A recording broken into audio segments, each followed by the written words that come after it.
Assalamualaikum warahmatullahi wabarakatuh. Salam sejahtera untuk kita semua.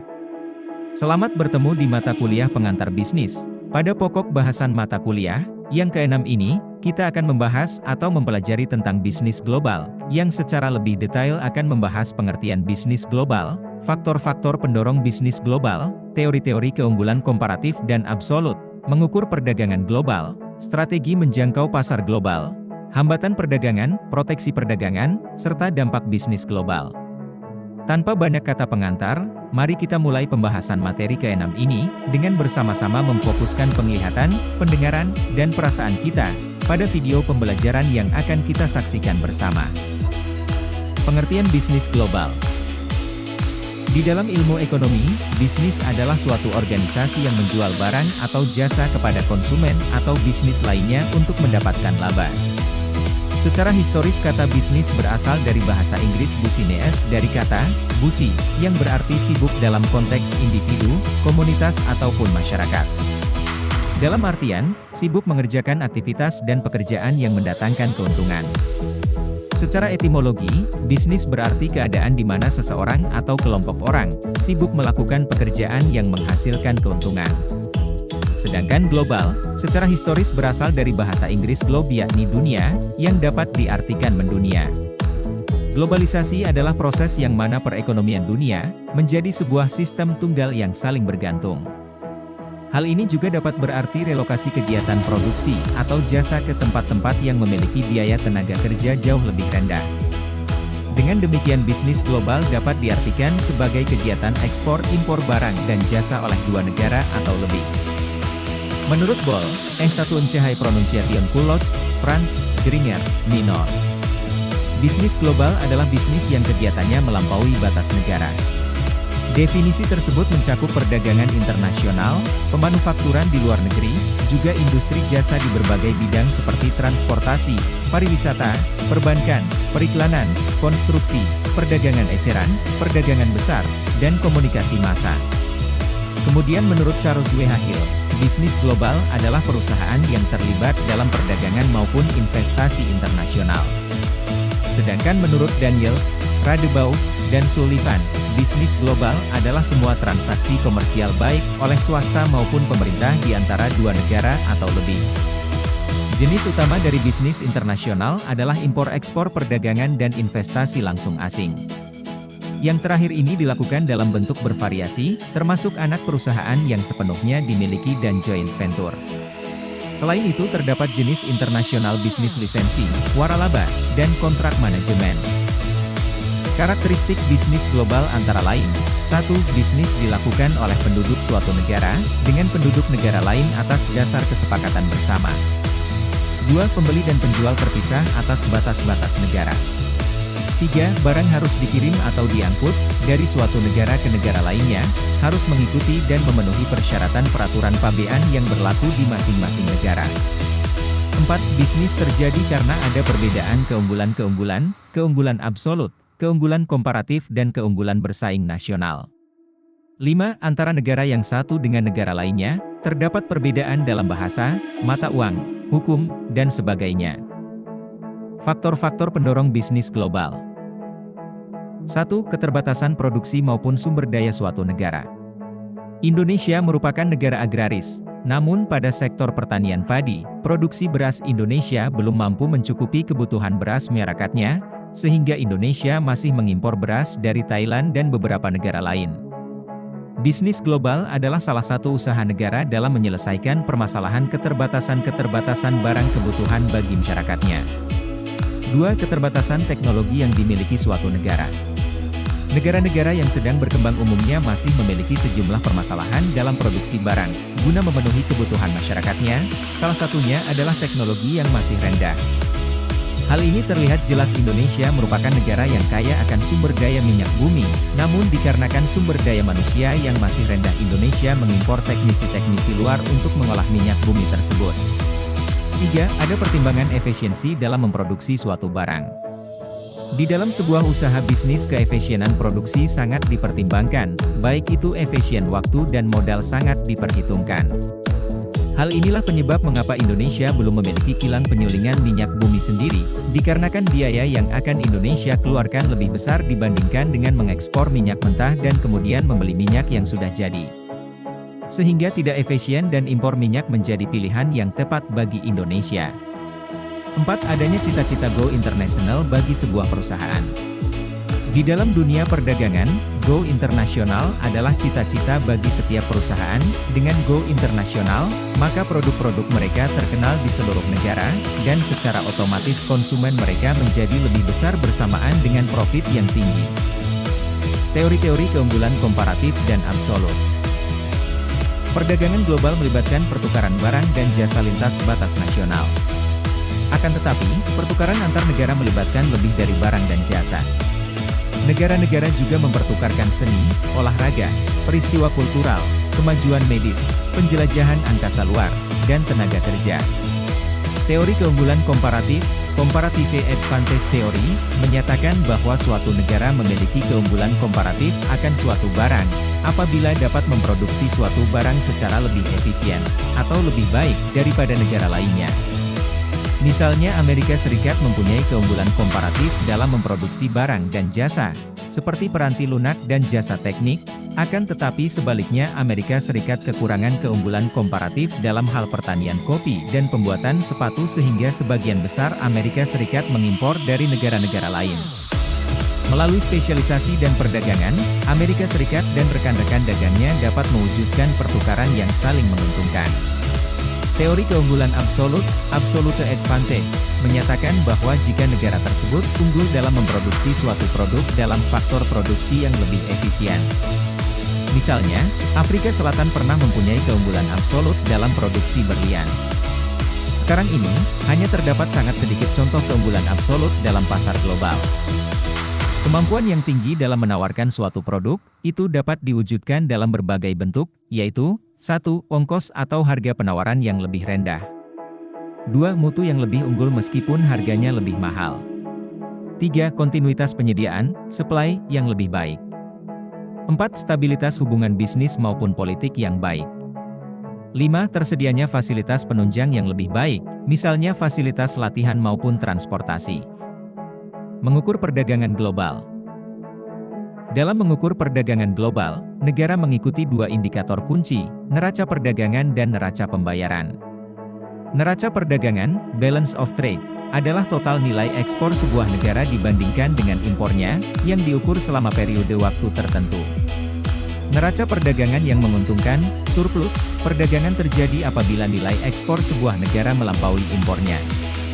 Neraca perdagangan yang tidak menguntungkan, defisit, terjadi ketika nilai impor sebuah negara melampaui nilai ekspornya. Neraca pembayaran, balance of payments, adalah ringkasan transaksi atau uang yang masuk ke dalam atau keluar dari suatu negara. Tujuannya adalah untuk selalu membuat lebihnya uang mengalir masuk ke dalam sebuah negara, dibandingkan uang yang keluar dari negara tersebut. Dengan memahami beberapa indikator tersebut kita sudah bisa mengukur perdagangan global. Apabila nilai ekspor lebih tinggi daripada impor, maka negara akan surplus perdagangan, tapi ketika nilai ekspornya anjlok dibandingkan nilai impornya, maka negara mengalami defisit perdagangan. Jika defisit perdagangan terus-menerus terjadi, maka suatu negara akan mengalami depresi mata uang, dibandingkan dolar yang menjadi alat tukar perdagangan dunia. Strategi menjangkau pasar global. Bisnis dapat menggunakan strategi-strategi berbeda untuk bersaing dalam pasar global. Strategi kuncinya meliputi pemberian lisensi, mengekspor, waralaba, melakukan manufaktur kontrak, membentuk ventura bersama, dan aliansi strategis internasional, menciptakan cabang asing, dan terlibat dalam pasar global, bersama dengan komitmen dan resiko tertentu. Pertama, pemberian lisensi. Sebuah perusahaan dapat memutuskan untuk bersaing, dengan melisensikan, licensing, hak untuk memanufaktur produknya atau menggunakan merek dagangnya kepada perusahaan asing, penerima lisensi, dengan imbalan sejumlah biaya, royalti. Sebuah perusahaan yang tertarik untuk melisensikan, biasanya mengirimkan wakil perusahaan kepada produsen asing untuk membantu mengatur operasi. Sebuah perjanjian pemberian lisensi dapat bermanfaat untuk sebuah perusahaan dalam berbagai cara. Kedua, mengekspor. Seiring persaingan global semakin intensif, US Department of Commerce menciptakan Export Assistance (EAC). EAC memberikan bantuan ekspor secara langsung dan dukungan keuangan perdagangan untuk bisnis berukuran kecil, hingga menengah yang ingin secara langsung mengekspor barang dan jasa. Jaringan EAC terdapat di lebih dari 100 kota di AS dan 80 negara, dengan perencanaan untuk ekspansi lebih jauh. Aktivitas ini adalah sangat penting karena telah diperkirakan bahwa perusahaan yang berukuran kecil dan menengah mewakili 98% dari pertumbuhan dalam populasi pengekspor di Amerika Serikat. Ketiga, manufaktur kontrak. Manufaktur kontrak, kontrak manufacturing, melibatkan sebuah perusahaan asing yang memproduksi barang berlabel swasta yang mana sebuah perusahaan domestik kemudian menempelkan nama merek atau merek dagangnya sendiri ke barang tersebut. Sebagai contoh, Dell mengadakan kontrak dengan Quanta Computer dari Taiwan untuk membuat PC notebook yang diberi merek Dell oleh perusahaan tersebut. Keempat, ventura bersama dan aliansi strategis internasional.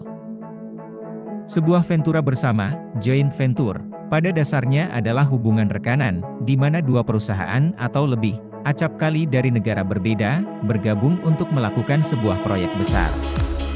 Ventura bersama acap kali dimandatkan oleh pemerintah, seperti negara Cina sebagai persyaratan untuk melakukan bisnis di negara mereka. Ventura bersama juga dikembangkan untuk alasan bisnis yang lain. Selain itu, ventura memiliki beberapa manfaat yaitu sebagai berikut. 1. Membagi teknologi dan risiko. 2. Membagi keahlian pemasaran dan manajemen. 3. Untuk memasuki pasar di mana perusahaan asing acap kali tidak diizinkan, kecuali barang-barangnya diproduksi secara lokal. Aliansi strategis, strategic alliance, adalah hubungan rekanan jangka panjang antara dua perusahaan atau lebih, yang dibentuk untuk membantu setiap perusahaan membangun keunggulan pasar kompetitif. Akan tetapi, tidak seperti ventura bersama, aliansi strategis biasanya tidak melibatkan pembagian biaya, risiko, manajemen, atau bahkan laba. Aliansi seperti ini memberi akses kepada pasar, modal, dan keahlian teknis yang menyebabkan para eksekutif dan konsultan global meramalkan bahwa sedikit perusahaan di masa depan yang akan berhasil secara global dengan bekerja sendiri. Kelima, investasi asing langsung. Investasi asing langsung, foreign direct investment, adalah pemberian properti dan bisnis permanen di negara asing. Bentuk paling umum dari investasi asing langsung adalah cabang asing. Cabang asing, foreign subsidiary, adalah perusahaan yang dimiliki di sebuah negara asing oleh perusahaan lain, perusahaan induk. Cabang ini beroperasi seperti sebuah perusahaan domestik, dengan produksi, distribusi, promosi, penetapan harga, dan fungsi bisnis lainnya di bawah kendali dari induk berlokasi di negara asal, dan negara asing di mana cabang beroperasi adalah negara tuan rumah. Keuntungan utama dari sebuah cabang adalah bahwa perusahaan tersebut mempertahankan kendali menyeluruh atas semua teknologi atau keahlian yang dimilikinya. Kekurangan utama dari sebuah cabang adalah bahwa perusahaan induk menaruh dana dan teknologi dalam jumlah besar di luar perbatasan asing. Jika hubungan negara tuan rumah terputus, aset perusahaan dapat diambil alih oleh pemerintah asing tersebut. Pengambilan alih seperti ini dinamakan ekspropriasi, expropriation. Korporasi multinasional, multinational corporation, adalah sebuah organisasi yang memanufaktur dan memasarkan produk di banyak negara berbeda, dan mempunyai kepemilikan saham multinasional dan manajemen multinasional. Korporasi multinasional biasanya merupakan korporasi yang sangat besar seperti Nestle, tetapi tidak semua perusahaan besar yang terlibat dalam bisnis global merupakan perusahaan multinasional. Hambatan perdagangan. Hambatan dan rintangan dalam pasar global lebih tinggi dan kompleks, khususnya terkait dengan perbedaan sosial kultural, kekuatan ekonomi dan finansial, legalitas dan regulasi, serta kekuatan fisik dan lingkungan. Bentuk-bentuk hambatan perdagangan antara lain. 1. Sosial kultural. Kata kultur merujuk pada seperangkat nilai, keyakinan, aturan, dan institusi yang dipegang oleh kelompok tertentu. Kultur dapat meliputi struktur sosial, agama, kelakuan, dan kebiasaan, nilai dan sikap, bahasa, dan komunikasi personal. Jika kita berharap untuk terlibat dalam perdagangan global, penting untuk menyadari perbedaan kultural antar negara. 2. Ekonomi dan finansial. Kondisi ekonomi suatu negara sangat menentukan kestabilan bisnis global, misalnya nilai tukar mata uang yang dipengaruhi kestabilan perekonomian negara. Jika perekonomian negara melemah maka otomatis nilai tukar mata uang sebuah negara akan jatuh. Ini justru akan menghambat pertumbuhan ekspor. Nilai tukar atau exchange rate adalah nilai mata uang suatu negara secara relatif terhadap mata uang negara lain. Perubahan dalam nilai tukar suatu negara dapat mempunyai implikasi penting dalam pasar global. Pasar finansial global beroperasi di bawah sebuah sistem yang dinamakan nilai tukar mengambang, floating exchange rates, di mana mata uang mengambang menurut penawaran dan permintaan dalam pasar global untuk mata uang. Penawaran dan permintaan ini diciptakan oleh pedagang mata uang global yang mengembangkan pasar mata uang suatu negara berdasarkan pada pemikiran potensi perdagangan dan investasi dari negara tersebut. Devaluasi, devaluation, adalah tindakan menurunkan nilai mata uang suatu negara secara relatif terhadap mata uang lain. Dalam kasus seperti ini, karena lemahnya mata uang suatu negara, satu-satunya kemungkinan perdagangan adalah melalui bentuknya yang tertua, yaitu barter. Tukar dagang, counter trading, adalah bentuk kompleks barter yang melibatkan beberapa negara di dalamnya, masing-masing mempertukarkan barang untuk barang, dan jasa untuk jasa. 3. Kekuatan hukum dan regulasi. Dalam ekonomi manapun, tingkah laku dan arah bisnis terikat kuat pada lingkungan hukum dan regulasi. Beberapa bentuk kebijakan pemerintah terhadap bisnis global sebagai berikut. Pertama, tarif atau bea cukai. Tarif adalah pajak produk impor. Kedua, kuota. Kuota membatasi banyak unit yang dapat diimpor untuk membatasi jumlah barang tersebut di pasar dan menaikkan harga. Ketiga, subsidi. Subsidi adalah bantuan pemerintah untuk produsen lokal. Subsidi dihasilkan dari pajak. Bentuk-bentuk subsidi antara lain bantuan keuangan, pinjaman dengan bunga rendah, dan lain-lain. Keempat, muatan lokal. Adalah kebijakan yang dibuat untuk memastikan bahwa produk-produk yang dihasilkan oleh produsen luar negeri harus memasukkan unsur-unsur produk atau bahan baku lokal dengan kapasitas minimal tertentu. Kelima, peraturan administrasi. Adalah peraturan yang dibuat oleh pemerintah setempat dalam memperketat syarat-syarat administrasi. Keenam, peraturan anti-dumping. Adalah peraturan yang dibuat dengan mengenakan biaya masuk produk impor agar harga jual dalam negeri menjadi tidak terlalu murah. 4. Kekuatan fisik dan lingkungan. Kekuatan fisik dan lingkungan tertentu juga dapat berdampak pada kemampuan perusahaan melakukan bisnis dalam melakukan pasar global. Bahkan, batasan teknologi dapat menimbulkan kesulitan atau bahkan membuatnya tidak mungkin untuk membangun pasar global yang besar. Sebagai contoh, beberapa negara berkembang mempunyai sistem transportasi dan penyimpanan yang sedemikian primitif, sehingga membuat distribusi internasional tidak lagi efektif, atau bahkan tidak mungkin. Hal ini khususnya terjadi jika berkaitan dengan makanan, yang acap kali menjadi busuk pada saat mencapai pasar di negara tertentu. Proteksi perdagangan. Dari semua hambatan perdagangan global yang sudah dijelaskan sebelumnya, yang seringkali merupakan rintangan yang lebih besar terhadap global, adalah proteksionisme perdagangan. Proteksi perdagangan, trade protectionist, adalah penggunaan regulasi pemerintah untuk membatasi impor barang dan jasa. Pendukung proteksionisme perdagangan meyakini tindakan ini memungkinkan produsen domestik untuk bertahan dan tumbuh, serta menghasilkan lebih banyak lapangan pekerjaan. Negara-negara acap kali menggunakan tindakan proteksionisme untuk menjaga diri terhadap praktik dumping, sedangkan yang lainnya lagi untuk berhati-hati terhadap persaingan asing secara umum. Secara umum, terdapat dua jenis tarif berbeda, protektif dan pendapatan. Tarif protektif, pajak impor, dirancang untuk menaikkan harga retail produk impor, sehingga harga barang domestik menjadi lebih kompetitif. Selain itu, sebuah negara memproteksi perdagangannya dengan sebuah kebijakan, di antaranya kuota, subsidi, yang tujuannya mempengaruhi harga dan jumlah produk buatan luar negeri yang beredar di pasar nasional mereka. Kuota bertujuan untuk membatasi jumlah total jenis barang tertentu yang dapat diimpor ke suatu negara. Bentuk tertinggi dari kuota adalah embargo, yaitu instruksi pemerintah yang melarang ekspor dan/atau impor produk-produk tertentu, bahkan seluruh produk dari negara tertentu. Subsidi adalah cara pemerintah untuk meningkatkan nilai ekspor bagi perusahaan domestik agar mampu bersaing dengan perusahaan asing.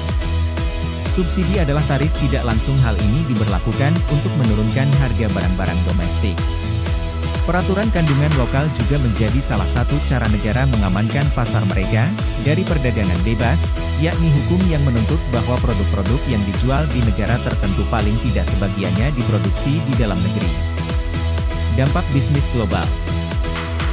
Dampak yang disebabkan oleh bisnis global dapat berakibat buruk maupun baik, tergantung dari mana kita memandangnya. Beberapa hal dapat dianggap sebagai dampak dari kegiatan bisnis yang mengglobal. Fenomena globalisasi di dalam bidang transportasi yang semakin menghilangkan arti dan peranan jarak demografis, distance. Revolusi dalam bidang komunikasi yang semakin menghilangkan peranan waktu, time. Komunikasi jarak jauh dapat dilakukan langsung, lewat telepon dan internet sehingga menghemat waktu, tenaga, dan biaya. Negosiasi bilateral dan pendekatan regional telah membuat semakin meningkatnya arus barang, flow of goods, dan arus modal, flows of capital, secara global, sehingga semakin memperkecil perbedaan harga dan tingkat suku bunga sedemikian, sehingga profit margin dalam perdagangan dan transaksi modal semakin menipis. Dampaknya dalam perdagangan ini, meningkatnya persaingan yang semakin besar. Keadaan bisnis global juga ditandai dengan investasi asing langsung, Foreign Direct Investment, FDI, yang sudah berlipat ganda, dan pasar dunia yang lebih kompetitif daripada biasanya. Investasi langsung adalah suatu metode investasi, di mana perusahaan membangun bisnis baru, atau membeli bisnis yang telah berjalan di luar negeri, sehingga FDI merupakan metode umum yang dilakukan oleh bisnis global. Tanda-tanda lain mengenai meningkatnya persaingan dalam pasar dunia, adalah kehadiran sejumlah perusahaan multinasional, multinational company, MNC, dan di mana MNC itu bermarkas. Perusahaan multinasional, MNC, adalah perusahaan yang memiliki bisnis di 2 negara atau lebih. Kemudian, dampak bisnis global juga menyebabkan terjadinya peningkatan penjualan produk-produk impor maupun ekspor.